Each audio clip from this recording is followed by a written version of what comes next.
At luto na guys ang ating beef bulalo with pataba-taba pa dyan. Oh. Ayan, ang sarap humigop ng mainit na sabaw guys dahil umuulan dito sa amin ngayon. Kakain na po tayo. Ang daming gulay, di ba? Hindi na po makita yung karne kung nasaan. Charis. Ayan, let's eat! Thank you guys for watching.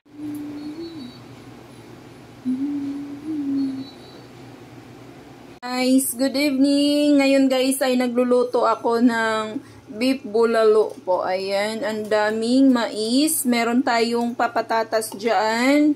Meron tayong red bell pepper at saka yung siling haba para maanghang-anghang konti. At meron tayong buto-buto. Meron din namang laman. Ayan, yung laman may patatas din po. Ayan ang ating ulam ngayong hapunan. Beef bulalo guys. Requested ng aking partner.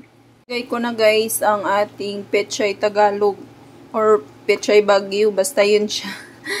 Kung ano lang naririnig ko sa palengke, ginagaya ko lang din. Kung anong tawag sa pechay na yan. Ayan, maraming pamintang buo po para mas yummy. Nilagyan ko siya guys ng maraming gulay para bawi sa sarap. Dahil sobrang mahal po ng mga karne ngayon, lalo na sa baka guys, nasa 500 mahigit.